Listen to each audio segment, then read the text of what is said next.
How was the performance out on the ice today? A little sluggish, or?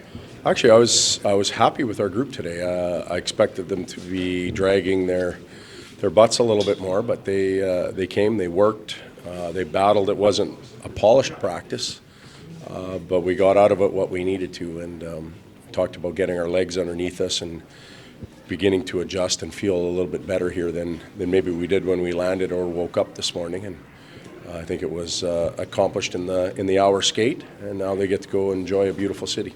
You feel good about going into Wednesday? We have work to do, but based on our schedule, how it's been laid out, this will be the last practice before we play the Cologne team, and then we'll get a couple more practices before it really counts.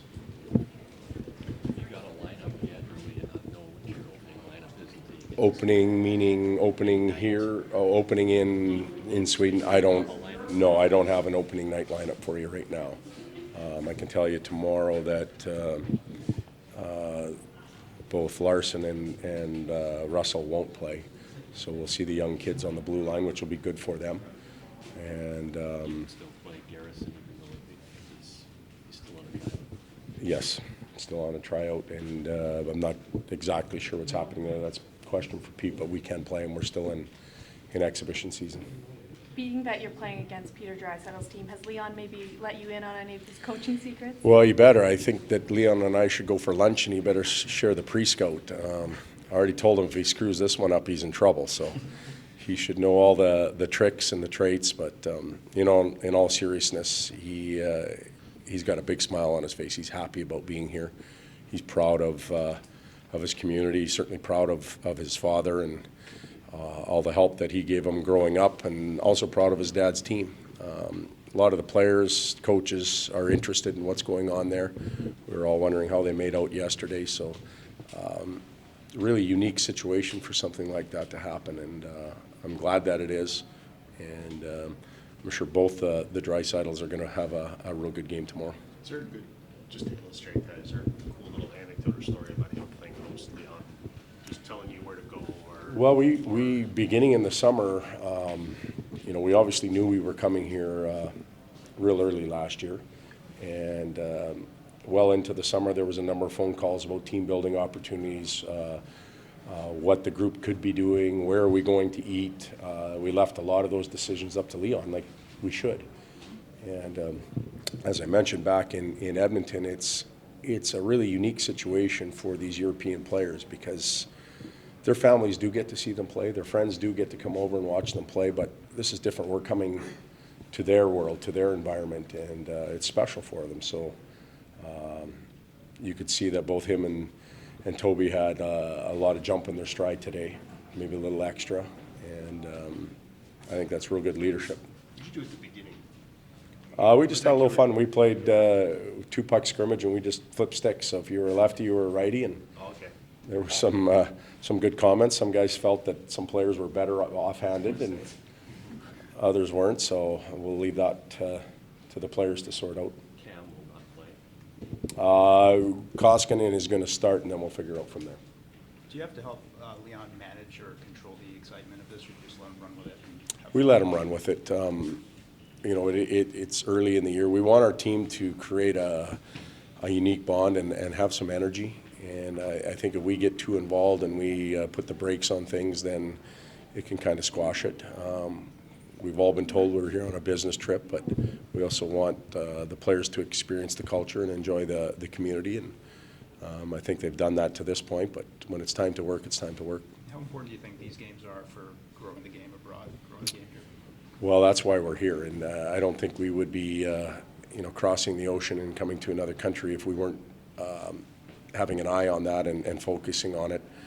I'm really interested in the history of hockey here in Cologne, but also in Germany, and one of our coaches, Manuel Viveros, has coached in this country before, and the grassroots part of it, no matter where you are, be it Canada, Saskatchewan, or Cologne in Germany, is real important. That's the future. Connor McDavid's and Leon Dreisaitl's are coming from there. So we're here to encourage young kids to find their way to the arena, to join a team and play the best sport in the world. How was Larson feeling today? Lars skated for a little while and then left. as we had planned, so he's a little bit better.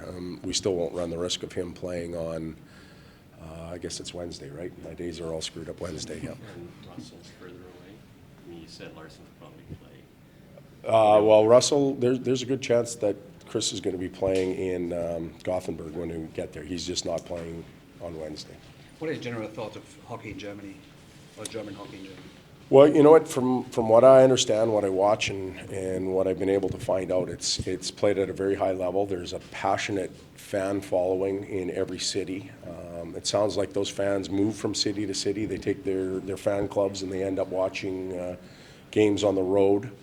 And I think that's tremendous. The national program, Marco Sturm's doing a tremendous job there, obviously with their Olympic push last year and developing young players. So I think it's in real good hands right now, from what I understand, and it's going the right direction. Could you describe Leon's role for your club? Obviously, Connor McDavid is your franchise player, but what role is this? Well, you're allowed to have more than one franchise player, and Leon could be considered one of those as well. He's a big man. He can drive an offensive line, but he's also very bright and responsible defensively. So we expect him to play a full 200-foot game. He's got some leadership skills that come out in different situations. Those are valuable. What's interesting about our young stars, if you want to call them that, is the age that they're at. They're still developing physically and mentally and acquiring leadership skills as they go, but they're doing a tremendous job. Leon can drive his own line. He gets 70 points. We think he can get 80 points or whatever. Can he be like a Malkin? They're not Malkin, but to Crosby. Well, we're talking about individuals, and I'll always turn it back to the team. When you say 70 points, I'm going to say that's not enough to get to the playoffs. We're going to need 96. But I know you're talking about Leon's personal total, and Leon will have to play well both ways, with and without the puck, for our group to move forward. His individual stat sheet, you know what, he may score more or less than what he has in the past. It's all about the wins. But you still got two young defensemen in Barron and Bouchard. They're similar offensive guys. Have you decided, are these two similar? You usually don't carry two guys like that at that age. I don't think they're too similar. We're hoping to develop right-handed shots. We're looking for power play people, offensive people that can move the puck. The question with both of them is the defensive part of the game and the inexperience. How quick can they grasp the NHL game? Now, Bearsy's had some opportunity already. He's got a little bit of a head start, but if we didn't feel that they could both do it, they wouldn't both be here. And Drake's played a much better game last game. Yeah, he's feeling better. He started camp behind the 8 ball, being sick, and then coming back, he didn't feel real good. Played better the last 2 games, more of what we normally see from Drake. How does the bigger ice surface change your approach to the Wednesday's game? It should, but it won't. We won't mix our game up at all. You could see even in practice today, we practice drills that we normally do on the North American ice. So with all due respect to the game here and the fans and everybody that's going to come out and watch it, and we want to play as well as we can, we're still focusing on playing on the North American ice surface and plan our game accordingly. Prior to the game, we'll talk about some potential changes or things that they'll feel that night, but we're not going to dramatically alter what we do.